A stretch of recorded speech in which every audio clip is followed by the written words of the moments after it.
Are these in the way or anything? Should we just keep them to the side? Is that me? Oh, do I sound like that? Why has no one told me? No, nothing like that. That was me. That was me in the background. Oh my gosh, I'm gonna get paranoid. We're on, I'm sorry, I was just making fun of my laugh. Good afternoon, I am here with everybody's favorite everything, actor, activist, X-Man, Starfleet captain, storyteller, feminist, and the star of the #1 movie in the world, Logan. Please welcome Patrick Stewart. Hello, hi. Now, you are having a very exciting week. Aside from the #1 movie in the world, you just fostered a pit bull. Yes, I did. Oh. We've had her for less than 24 hours, and I was looking forward to doing this, but I had to tear myself away from her, and she didn't understand.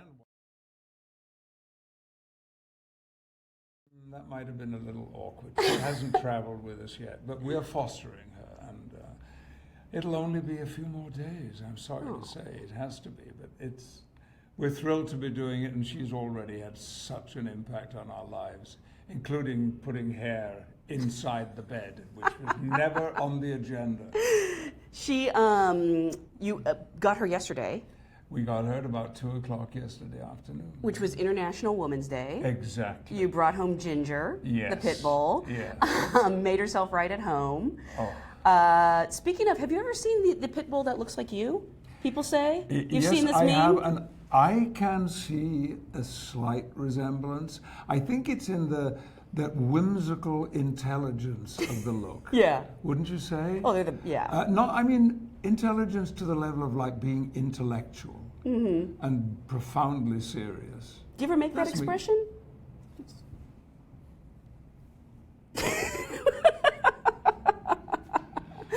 You did say silly in your introduction, didn't you? I did say that there would be some silliness, but I'm sorry. We will get on to Logan, which I'm just going to keep saying it. It is not only the #1 movie in the world, but genre films don't always. Would you like to say that again? The #1 movie in the universe. We knew it would be amazing. It would have an amazing opening weekend, but genre films don't always get great reviews.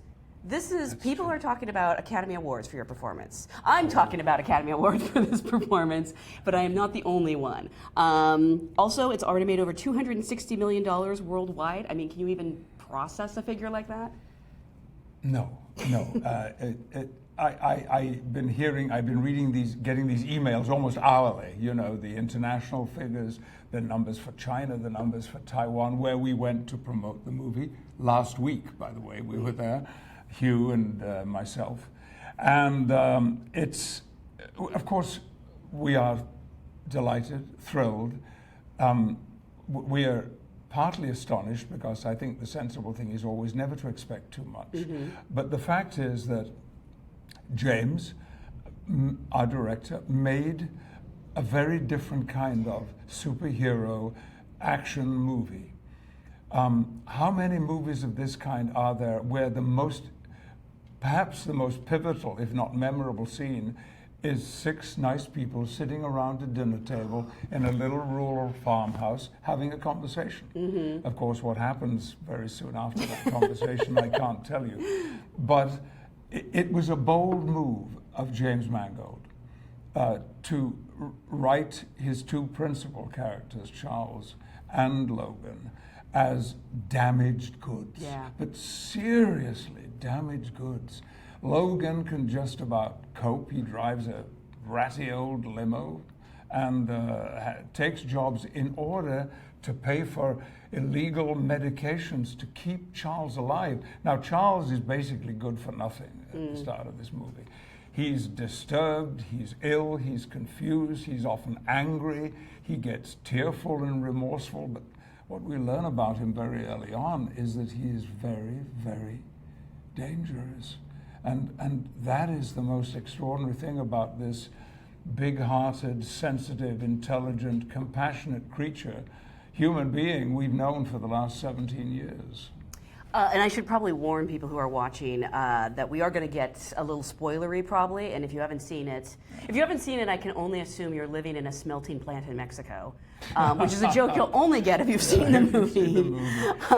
But when they came to you with this idea, I mean, were you scared, excited, both? Well, initially, I was pleased that I was going to be in another X-Men/Wolverine movie, because every one of those experiences has been outstanding. And although people say, well, you've been playing this role for 17 years, that's not quite true. You know, there were intervals of several years in between the movies when I was doing other work.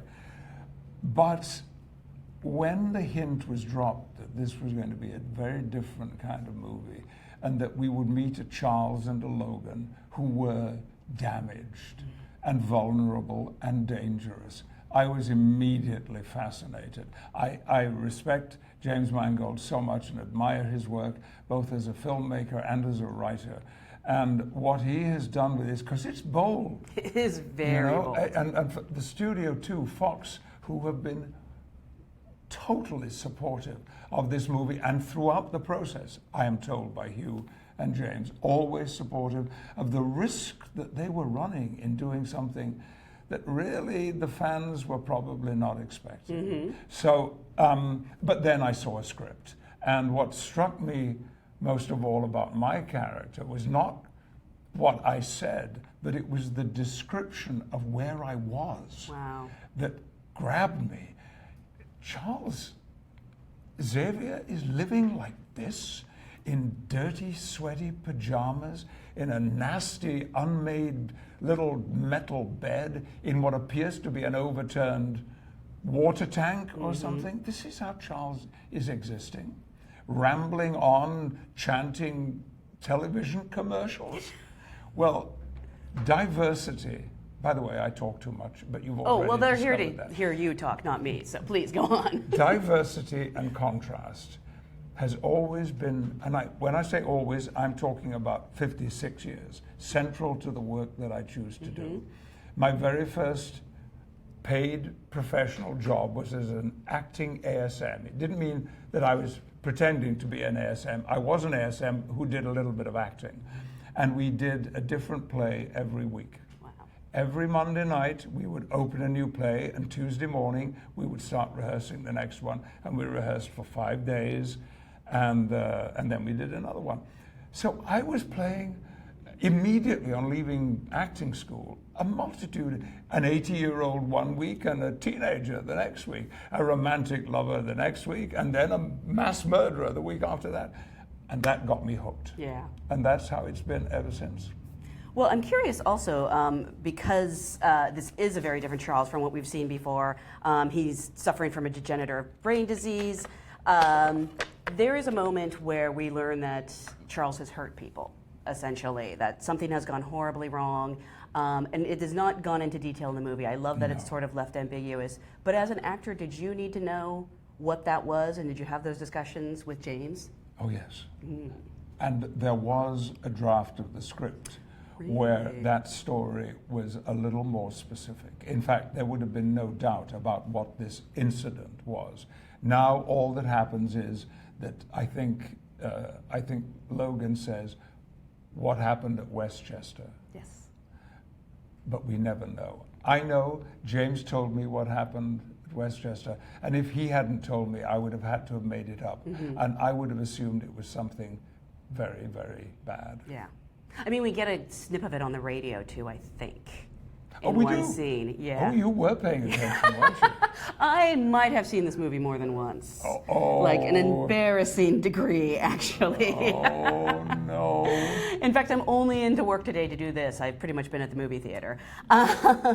They also say never work with animals or children, but of course in this movie you have Wolverine and this amazing young actress who plays Laura, Daphne Keane. I'm sorry, were you describing Wolverine as an animal? Could we get Hugh Jackman on the phone, please? Yes, could He'd we like to please know. get Hugh Jackman on the phone? That would be amazing. An animal. Oh, no. She is 11 years old, I think, when you made this movie? Daphne Keane was 11 when we made the movie. I think she's now 12. And I have never, in the 50-odd years I've been acting professionally, encountered a young actress like her. Because she's an actress. Yeah. There is no doubt about this. She has an excellent pedigree, however. Really? People may not know this, but I know the work of her father. He is an English actor, William Keane, and a wonderful actor, and will be seen in the second series of The Crown. You're kidding. Yeah. Oh, I love that show. And her mother is a very distinguished Madrid actress, Maria. And so when you hear her speaking Spanish and English, she is completely bilingual. Wow. And she switches backwards and forwards, as she does in the movie, in this incredible way. I saw her audition tape. I was very privileged that James let me see it. I mean, long before we went Yeah. into production. And I had never seen anything like it. And at one moment in the tape, she says, oh, can we do that again, please? And can I improvise it this time? Amazing. A child is asking to improvise. Yeah. And then she did, and I had never seen anything like it. And I said to James, and you cast her, didn't you? And he said, oh, yes.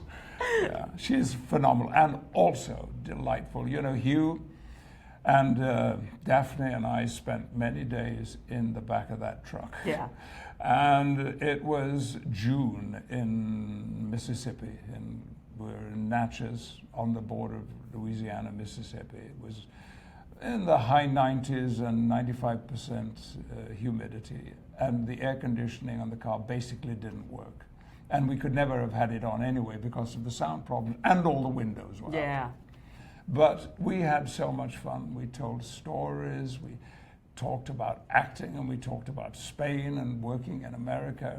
We played word games. Hugh was proved to be, who knew, great at inventing games. We sang songs just to pass the time, and occasionally, you know, one of the crew would look through the windows and think, what the heck are they doing in there? Because we were having so much fun.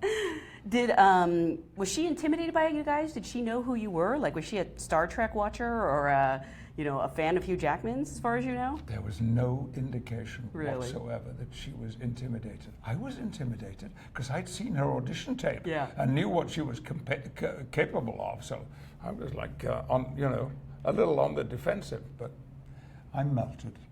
By the way, I have to mention, this movie has made it, not only because it's the #1 movie in the world, if I didn't mention that, and starting Oscar buzz. Have you seen the La La Logan parody?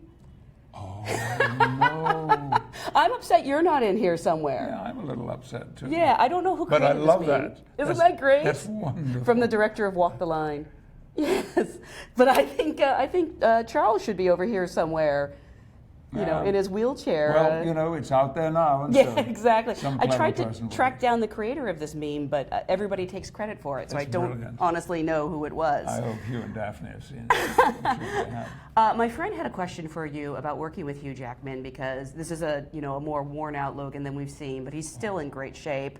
Would you ever torture him by eating bread or carbs in front of him?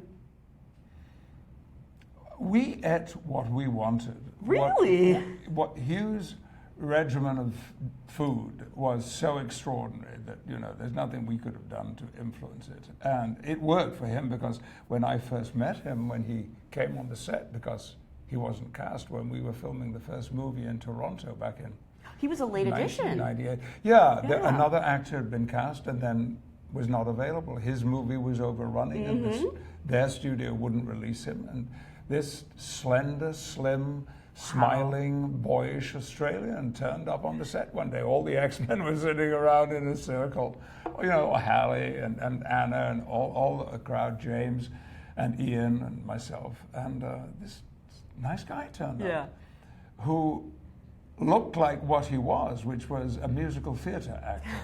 And nothing at all like the Logan that we came to know and love. And all of that was his own work. He did say, because we have been together for the last 3 weeks, touring the world, promoting this movie, and had a wonderful time. He said that the one thing he got wrong, that he had underestimated how long it would take him to really get in shape.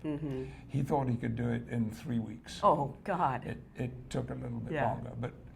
And the amazing thing is, he's almost now back, because he's now shooting a musical movie. Right. To how he looked on that first day when we met him. Really? And I'll tell you something else, because this is out there, and I've told this story before. He went for his meeting and for his screen test with Bryan Singer for the movie. Half an hour later, he came back, and we'd all been saying, oh, what a great guy, let's hope he gets it. He came back and he said, well, you guys are never going to see me again, was his comment. Hugh Jackman had that feeling about how badly it had gone, but anyway, they called him back, and before we went to lunch, he was cast. Wow, that's amazing. And also, he is the nicest guy in the universe. It's kind of unbelievable. He's adorable. And I speak, from done 16-hour flights with him recently, and then got up and gone and done interviews, and he is extraordinary. Phenomenon. That's really when you see what a person is like, a 16-hour flight. Oh, that's when the worst and then comes out. Don't speak to me. Stay away from me. So I saw this film a few weeks ago, and as soon as I was allowed to talk about it, for the first time, yes, I said if there's any justice in this world, you will earn an Oscar nomination for your work in Logan. I know I'm not the only person to express that sentiment, and obviously Deadpool sort of garnered some awards attention this year, so I'm feeling very hopeful. But do you think there's a reason that genre films, specifically superhero films, don't get that sort of respect that they should? I think it may be history, because we experienced something very similar with Star Trek: The Next Generation. Woo! Sorry. We in the last season, I was very fortunate to get a Screen Actors Guild nomination. That's right. That is the only creative award that series was ever nominated for. That's amazing. One award in 7 years, and I was new to Hollywood then. I'd been in LA, but I'd never been part of Hollywood. I'd never worked in a studio, and people explained to me, it's the genre. Shows like this, they're not taken seriously. They're entertainment and not the kind of thing that you would want to nominate people or shows for. Although, I look at the work of my colleagues, Brent Spiner and Jonathan Frakes, outstanding award material. It always seemed to me, but it didn't happen. So there was this kind of albatross around the neck of projects like this, that they were fundamentally not taken seriously. If Logan does nothing but change that attitude, it's all been worth it. I'm glad you mentioned Screen Actors Guild, because they are the people who gave Johnny Depp an award for Pirates of the Caribbean. And I do think things are changing. I think, Heath Ledger won for The Dark Knight. Yes. And which our film has been compared with in that the way they approach the subject matter and the genre matter is quite similar, and I love that movie. Oh. And your performance in this is like Shakespearean in some ways. You take out the superhero elements, and this has all the makings of a Shakespearean tragedy. Yes, a couple of reviews have mentioned Lear, King Lear, in this, which led to me getting offers to do King Lear. Really? Are you going to do it? Yes. Oh. All those words and all those hours on the stage. But I'll tell you what, this is a little heads up. Ian McKellen is going to do it for the second time at Chichester in the south of England this summer. Well, you can't let him show you up. I know somebody said, Lears. We should have dueling Lears, Yes. I love that. Well, I actually thought, and I am not alone in this, you deserved an Oscar nomination last year for Green Room. I'm from the Portland area, and first of all, your accent was dead on. For those of you who haven't seen it, watch it now. It's on Amazon Prime, but you play a neo-Nazi terrifying Anton Yelchin and his band. Anton, obviously a remarkable actor. When you worked together, did you give him any advice about being in the Star Wars? Oh my God, I'm going to get killed by nerds online. It's okay, it's okay. You were so good in Lord of the Rings. Somebody in an elevator the other day said to me, I think he'd had a drink or two, I know you. You're Doctor Who from Star Wars. He got one word right in all of that. Oh my God. Anyway. Obviously I meant Star Trek. Yeah. Green Room was a wonderful experience. Such a great movie. And was only for all time tainted by the dreadful accident that happened to Anton, which I think all of us still cannot come to terms with at all. Brilliant performance in Green Room. And a dear man. Actually, that was one of those movies when, because of I never came face to face with these young people I was persecuting until the last moments of the movie. That's right. It's through a door for a lot of the time. We were always in another room. And so we never talked about this, but it was kind of unspoken. We wouldn't socialize or anything. I only spent time with with Anton when his car didn't show up one day, and I gave him a ride back to Portland. We never spent any social time together, and I think it benefited the movie. There are times when you have to impose certain conditions on your off-screen time, and that was one of them. Oh yeah, because you are horrible to him in that movie.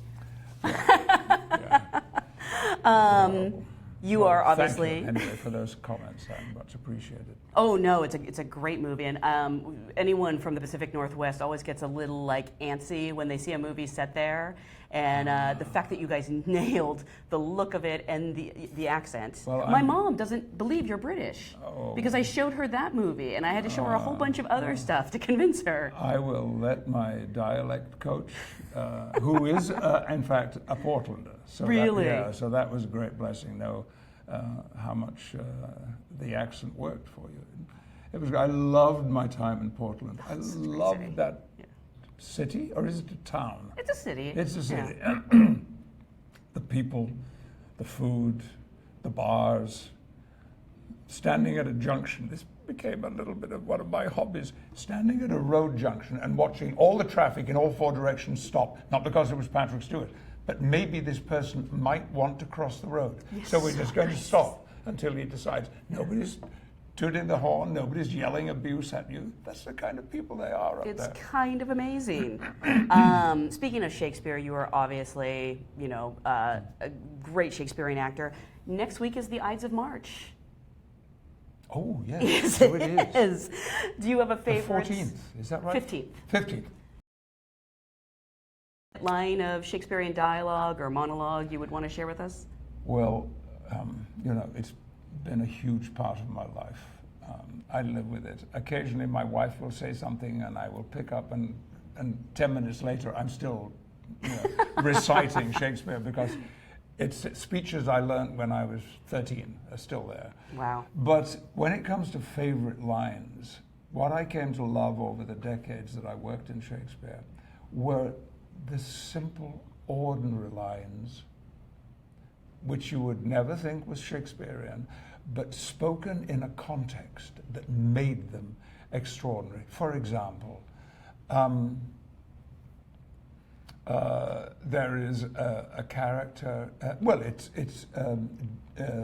It's Ophelia in Hamlet, who, at the very worst moment in the story, when things are about to tip over the edge and there's going to be bloodshed and horror everywhere, she says the following words: "I hope all will be well," she says. Mm-hmm. Well, words like that just rivet me because it's going to get so bad from now on, and she's going to drown herself. Then there's another line. Spoiler alert. A spoiler alert, yeah. Well, if you don't know, Ophelia drowns herself, then, you should start reading more Shakespeare. There is a line at the end of one of my favorite plays, The Winter's Tale, which is about a man who is responsible for his wife's death, and he goes into 16 years of remorse and regret for it. But then he's told by someone who looks after him that a sculpture of his wife has been made, and they are going to unveil it, and he can come and see it. And they unveil it, and he stands in front of it, and it appears to be her. And suddenly the statue moves, and she steps down, and she has been alive all these years. He takes her hand, and Shakespeare wrote the line, "Oh, she's warm." You see, I break up when I say it. Yeah. No, look, goose flesh. So those are my favorite. Lear says, in that last tragic scene in the play, he says to someone, "I pray you undo this button." That's right.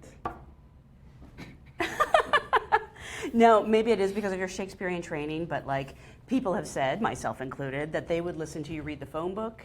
They listen to you read the dictionary. Just to prove this point, I have a dictionary. Would you mind picking a couple random words? I failed to bring my reading glasses. Oh, Lord. I failed to bring my reading. Anybody got reading glasses? This might not work then. This is really tiny print. No, it is tiny print. I'm so sorry. That's okay. Darling. Some of these words I don't even know. Oh, let's close it up then, shall we? I would have loved to have done that because this would have been a first. I've never actually done it. Always, actually I did bring them, I left them in my car.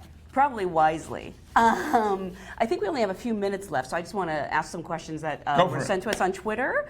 Max Noble would like to know, what has been your best and worst experience with the Star Trek and X-Men fandoms?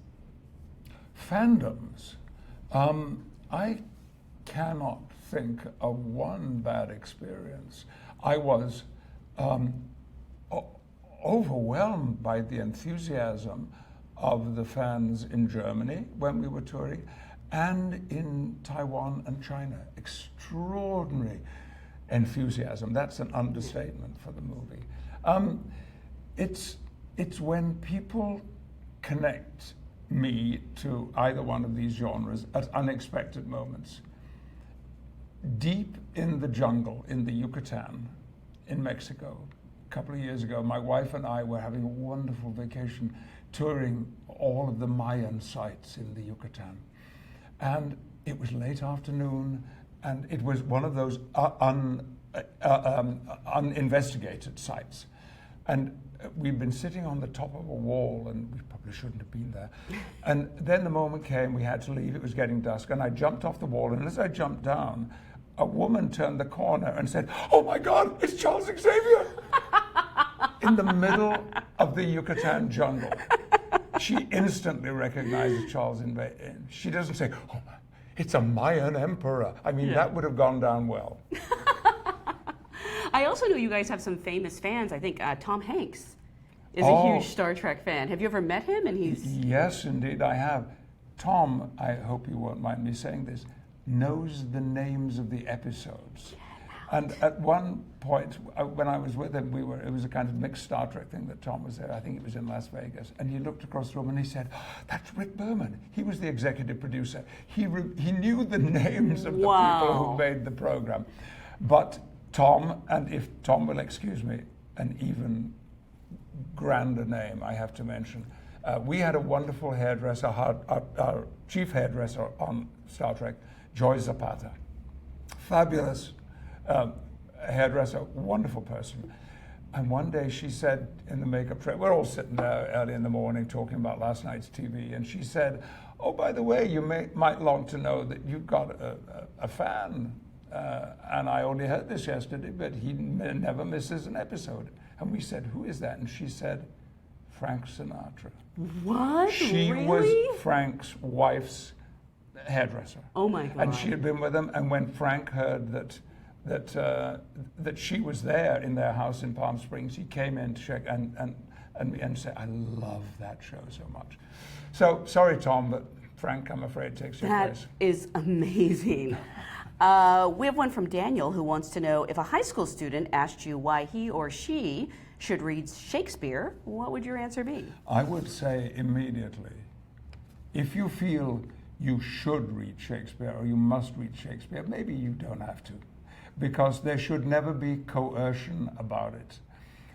Open it up and have a look. It may not be for you. It may not appeal to you.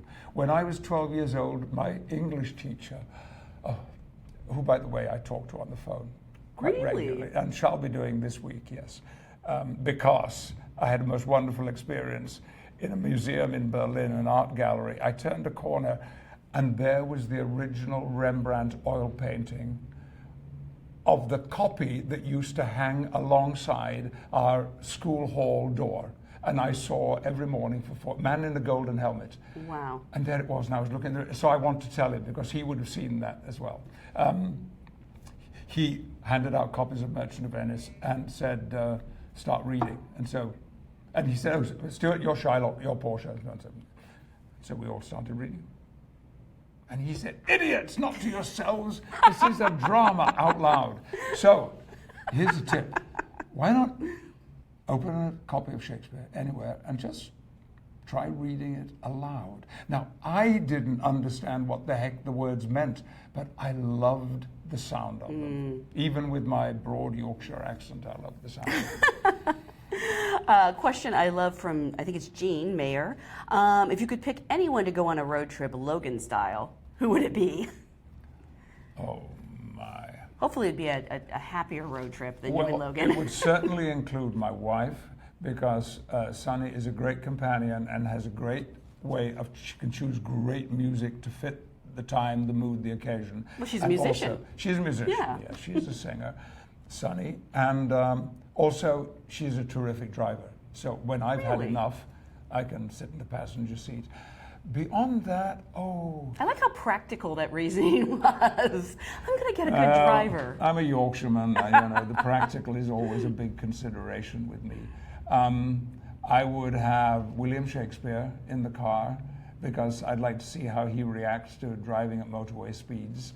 I would like to have the Flemish painter Vermeer. Oh, and I would definitely want Jan van Eyck, because Sonny and I have been looking at his paintings, one of them very, very closely, in a conservator's studio. Jan van Eyck, because I've got a lot of questions for him. Really? Yeah. And just a question I personally love. Oops, sorry, I'm touching my mic.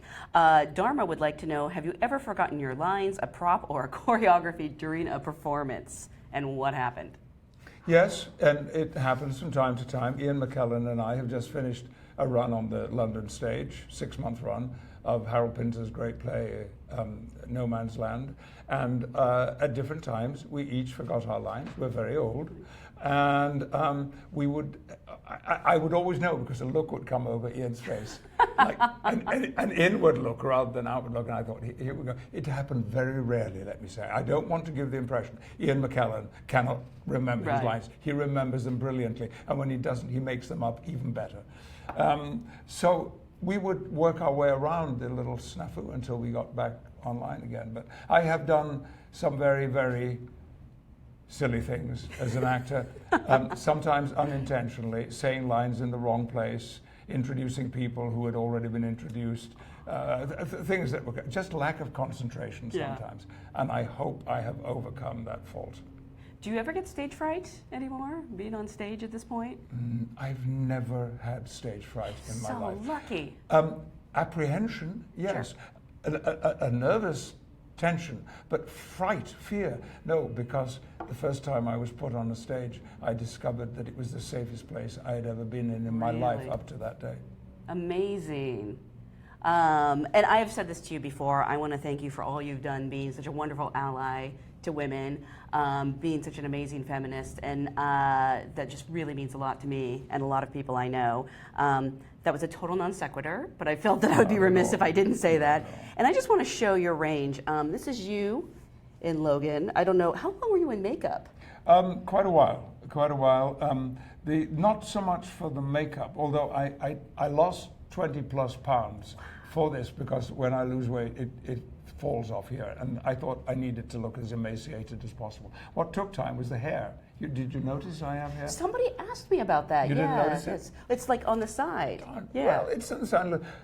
That was put on hair by hair, because there's so little of it. And people are asking, how come Charles Xavier has got hair? Some people have been paying a little more attention than you have, perhaps. After 6 viewings, you would think I would notice. Yeah. Well, now's a good reason for a 7th. You go and count the hairs on my head. Let's go. There's a theater showing it in like half an hour right down the street. You have a dog to get back to. I do. By the way, someone told me, I don't know if this is a rumor or not, did you get a hairpiece when you moved out here because you thought you would need it for auditions? My final audition for Captain Picard, I've been brought out here 3 times, was for the studio, for Paramount. Their executives had to see me. The producers of the series, I think, had already decided they wanted me. And I had flown to Los Angeles, and then I got a message from my agent saying, do you have a hairpiece or anything you could wear? The studio have called and they want to see you with hair. Well, I did, but it was in London. It was flown at considerable expense, carried onto the plane and carried First class, First class, in. Yes. Would you like a glass of champagne?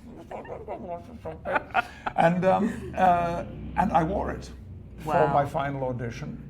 And that was when I first met Joy Zapata, because she put it on to me. And when I arrived at the studio for that very important audition, about 7:30 in the morning, they wouldn't let me on the lot. And they were going to make me park in the street. And she got out of her car and stomped up and said, don't you know who this is? Well, of course they didn't know. I wasn't anybody at all. And so I did the audition. I wore the hairpiece, a very, very beautiful hairpiece. And then I went back, and Joy took it off for me and was cleaning me up. And then all the Paramount executives came into the room, very unusual, and thanked me for the auditioning and so on. And a little bit of small talk and left. And Joy said, you know why they came, don't you? And I said, well, they were just being nice. She said, oh, no. They wanted to see you without the hairpiece. That's why they came in. Wow. And of course, but somewhere in the vaults at Paramount, there is audition tape of me auditioning. Oh, we must find this. Not only with a hairpiece, but with a French accent. Wow. Can you imagine it? This is an alternate universe we need to see in the next Star Trek Space. movie. The final frontier. These are the voyage, the starship Enterprise. I mean, can you imagine it? Oh, I love it. I would love to see this. Oh, yeah. I just want to show, though, but because this is you and Logan, this is you on Blunt Talk. This is range. This is what you are capable It's of. all about diversity, you know? Yeah. And we are out of time. I'm so sorry. Thank you so much for coming by. Congratulations on the #1 movie in the world going into its second weekend, and all the success I know will come from it. It's Thank you always a pleasure. so much. Thank I've you. had such a good time. Oh, thank you. And next time, bring Ginger. Okay. Well, no, she'll have a home She'll by then. have her, for all time home. If people are interested in adopting her, Yes, is there we will be posting on our social media, Sunny, my wife, and myself, all of the details of those who might be interested and who qualify, because that's very important, to be providing a lasting home for the most extraordinarily beautiful, charming, lovable, and loving dog I have ever met, Ginger. Oh, thank you so much. We so appreciate it. Thank you guys for watching. Thank you. Thank you. Bye. If I didn't already have